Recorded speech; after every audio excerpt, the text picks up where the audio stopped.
Это программа «Актуальное интервью», в студии Иван Лазаренко. Здравствуйте. Около полусотни предпринимателей Якутии в эти дни обучились в Якутске азам патентирования. Курсы для представителей малого и среднего бизнеса организованы в рамках соглашения, заключенного между Ассоциацией проекта «Сделано в Якутии» и Роспатентом.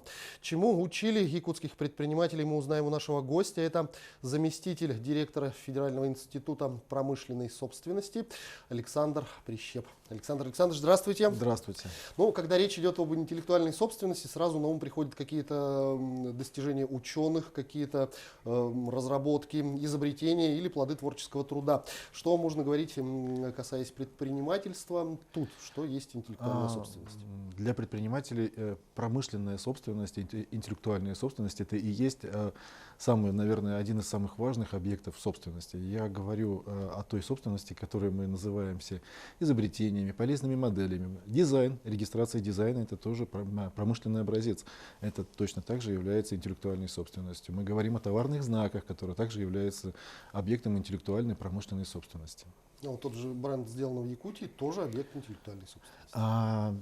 Бренд — это немножко другое. То есть нужно немножко разделять понятие, да, товарного знака, которое у нас четко прописано 4-й частью Гражданского кодекса. Бренд — это все-таки не совсем то, о чем мы сейчас говорим.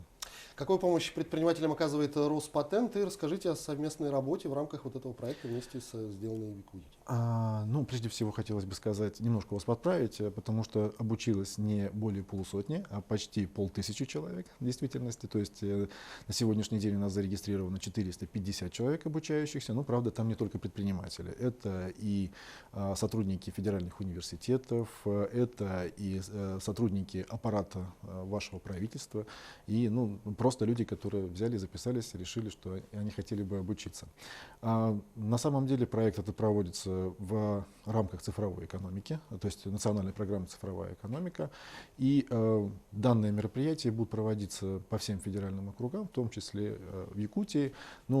Хотелось бы очень приятно отметить, что Якутия — это наш первый регион, в котором проводится такое мероприятие благодаря поддержке региона, главы региона и как раз наших очень активных помощников, с которыми у нас заключено соглашение о сотрудничестве, сделано в Якутии.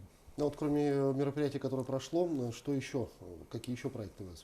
У нас проекты — это будет в основном поддержка предпринимателей в области патентования. То есть мы будем помогать разрабатывать предпринимателям стратегические документы, необходимые для надлежащего использования объектов интеллектуальной собственности. Что касается семинаров, чему вы на них учите и о чем чаще всего интересуются представители бизнеса, ну и вообще люди, пришедшие к вам на семинар? Да, учим мы, разумеется, на сегодняшний день. Складывается такая ситуация в знаниях об интеллектуальной собственности, что приходится учить в основном азам. То есть, что такое изобретение, каким образом получить правовую охрану результатов интеллектуальной деятельности, каким образом зарегистрировать права на свои изобретения, то есть на результаты интеллектуальной деятельности. Ну и, разумеется, достаточно большой курс у нас — это коммерциализация объектов интеллектуальной собственности. Ну вот на семинарах вы с людьми пообщались, как бы вы могли оценить уровень, скажем так, той грамотности, которая необходима, чтобы успешно вести свой бизнес, и в этом плане? Да. На самом деле, в самом начале складывалось впечатление, что это не очень-то людям и интересно. Но когда мы подходили к какому-то моменту, и когда мы начинали говорить о непосредственно объектах интеллектуальной собственности, вдруг большинство предпринимателей начинают понимать, о чем мы говорим. Они раньше даже, люди, особенно предприниматели, некрупные предприниматели, даже не понимали, что в действительности они могут, на какую собственность, каким образом они эту собственность могут защитить, на какую собственность они могут претендовать, и каким образом объявить всему миру о том, что такая собственность у них есть. Например? Например, очень многие люди, к примеру, регистрируют промобразец на дизайн каких-то вещей, одежды. И, кстати, ювелиры очень активно пользуются правом регистрации на промобразцы, дизайн. То есть ювелирные изделия тоже это объект интеллектуальной собственности. Внешний вид изделия — это объект интеллектуальной собственности. Если говорить о сфере предпринимательства в целом у нас в стране, то какие наиболее актуальные проблемы вы могли бы отметить? О сфере предпринимательства, если мы говорим в области интеллектуальной собственности, то это, к сожалению, отсутствие культуры патентования и регистрации прав на объекты интеллектуальной собственности. Я говорю о том, что, к сожалению, многие предприниматели, понимая, что, наверное, может быть, и не понимая о том, что это результаты, которые можно защитить патентом, создать, охранять, не идут в Роспатент и не получают государственную охрану своих результатов. А в чем причина? Причина, я бы не хотел говорить, что это недостаточное количество знаний, а возможно и нет.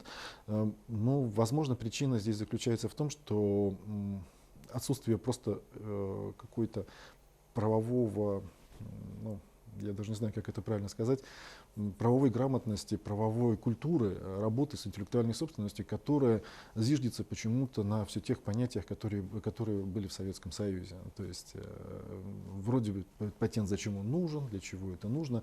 И прошло достаточно большое количество времени с тех пор, я имею в виду советских времен, и люди только сейчас начинают потихоньку понимать, что интеллектуальная собственность — это такая же собственность, как дом, как автомобиль, которой можно точно так же распоряжаться, которой может приносить прибыль, если ей грамотно управлять и пользоваться ей. А если брать отдельно взятые регионы, то как-то разнятся именно вот этот уровень грамотности, и что по поводу нашей республики? Где-то мы, может, впереди всех или чуть-чуть подотстали? Я вас немножко расстрою. Вы подотстали, причем не немножко, а достаточно серьезно подотстали. Могу сказать, что основными регионами, скажем так, где наивысшая точка, скажем так, это Москва, это Московская область, Санкт-Петербург, и Татарстан. Это основные, самые активные наши патентообладатели региона. Про Якутию могу сказать, что даже в Дальневосточном федеральном округе вы не занимаете лидирующих позиций по патентованию. Кроме тех семинаров, которые проводите вы, скажем так, это акция разовая, что системно, как вы думаете, нужно делать, чтобы все-таки уровень этой грамотности повышать? Что хотелось бы сказать, что это не разовая акция. В действительности в рамках даже программы цифровой экономики заложены мероприятия, которые мы будем проводить в том числе дальше и в Якутске, и вообще в Дальневосточном федеральном округе для повышения этой грамотности. И поэтому я уверен, что мы сможем поднять это на совершенно новый уровень. Сегодня под залог интеллектуальной собственности предприниматели получают кредиты в банках, даже такие случаи бывают, единичные. Что нужно сделать, чтобы это явление стало, скажем так, массовым? В действительности правительство Российской Федерации, конкретно это Министерство экономического развития, на сегодняшний день разработало программу, в соответствии с которой субъекты малого предпринимательства, малого и среднего предпринимательства смогут получать кредиты под залог интеллектуальной собственности, причем с субсидированной ставкой. То есть ставкой, которую будет Министерство экономического развития субсидировать для предпринимателей. Эта программа уже написана, она уже заработала, но, к сожалению, она еще не распространилась на всю Россию в целом. Я думаю, что в ближайшее время Министерство и Роспатент смогут распространить эту программу на все субъекты Российской Федерации. Если взять законодательство, то насколько оно на сегодняшний момент хорошо, скажем так, защищает интеллектуальную собственность, или есть какие-то, может быть, провалы, которые нужно доработать в ближайшее время? Я почему-то убежден, что законодательство любой страны — это живой организм, который всегда необходимо где-то дорабатывать, что-то дорабатывать. И в данной ситуации в Российской Федерации 4-я часть Гражданского кодекса тоже постоянно дорабатывается, принимаются какие-то дополнительные. На сегодняшний день у нас появился новый объект интеллектуальной собственности, это географические указания, которые в ближайшее время тоже активно заработают. Поэтому законодательство дорабатывается, прорабатывается.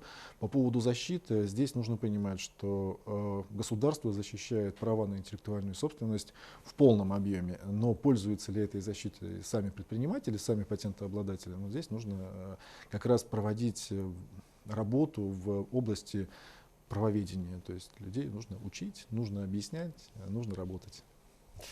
Александр Александрович, в завершении беседы, ваши пожелания нашим предпринимателям, что нужно делать, чтобы все-таки остаться на коне? Я уверен, чтобы даже вспрыгнуть на коня, я уверен, что нужно научиться работать с теми идеями, которые есть у предпринимателей. Предприниматель — это всегда человек с огромным количеством идей. Эти идеи необходимо сделать так, чтобы получить на них патент, чтобы они превратились для бизнеса, я сейчас буду говорить, да, это в нематериальные активы. Нематериальные активы позволят увеличить капитализацию самого предприятия, что позволит выйти на новые рынки, что позволит получить новое финансирование в виде кредитования, что позволит просто-напросто даже сделать работу, которая приведет к реальному росту внутреннего продукта республики. То есть интеллектуальная собственность на сегодняшний день — это, назовем его так, непаханное поле для всего бизнеса и для валового внутреннего продукта региона.